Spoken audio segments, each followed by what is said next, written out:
Sometimes they have to wait for hours in the unbearable heat. Eastern Ukraine is divided. A demarcation line separates rebel areas from those loyal to Kiev. Friends and families have been torn apart.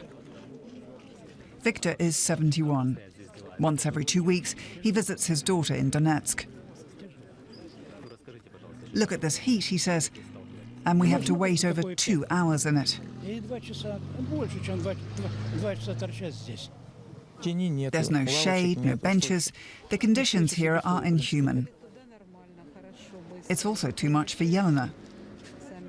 She's afraid she'll get heat stroke. There are 5 such checkpoints in Donbass. In Mariinka, it takes a good 5 hours for a car to get through all of the controls. For Andrei, the situation is sheer madness. He thinks politicians need to work to find a common solution. It's a completely pointless war, he says. Even before you get to the checkpoints, there are closed-off roads, control posts, and the military everywhere in Donbass.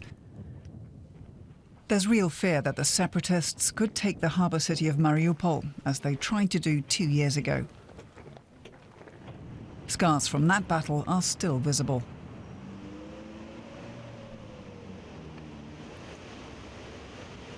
Squeezed in between heavy industry and the harbour is a small stretch of beach. It's a tiny oasis for those looking to escape everyday life. Today, every 5th person in Mariupol is an internally displaced refugee from eastern Ukraine. The war has made hundreds of thousands of Ukrainians homeless in their own country. They feel uprooted, and now they're also having to deal with bureaucratic red tape. We meet with Yelisaveta on the outskirts of Mariupol. She fled here with her children from Luhansk. The family receives around 160 euros a month from the state. Half of it goes on their rent. Both she and her husband are unemployed, and the state is no longer prepared to pay for all of their benefits. They just managed to make ends meet with their meagre savings. You have to reapply to get unemployment benefit every 6 months.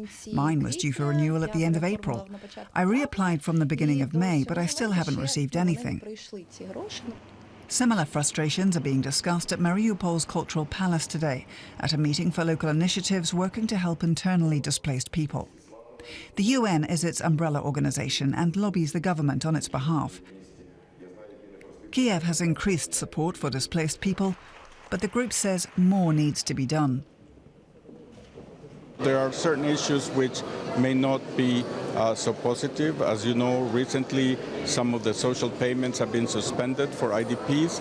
Most of those who were suspended have been reinstated, but there's still a minority of IDPs who have not been able to have their social payments reinstated.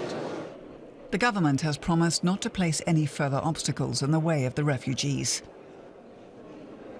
There's no intention at the upper political levels to make it harder for people to access social benefits. The problems are purely bureaucratic. The war in Donbass costs Ukraine dearly. The country is divided, infrastructure has been destroyed, and people robbed of their means of existence. The Ukrainian government is gradually facing up to the social side effects of the conflict. They're already clear to all those who couldn't flee or simply didn't want to leave. Just behind the demarcation line is a settlement where a brave few are still holding out. Natalia is a carer, Valentina her neighbour. They've turned the cellar into a shelter. For months now, they've been heading here when the shooting starts in the evenings. This is where we sleep. I've brought my coat here.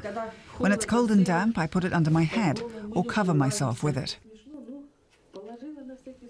Her neighbour Valentina volunteers for a local organisation, trying to make things easier for those living among the ruins. They repair water pipes, distribute torches and thermos flasks.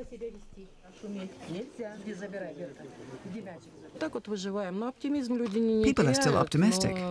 We're hoping for peace, for an end to the war, that one day there'll be children here again, and we'll hear the sound of their voices.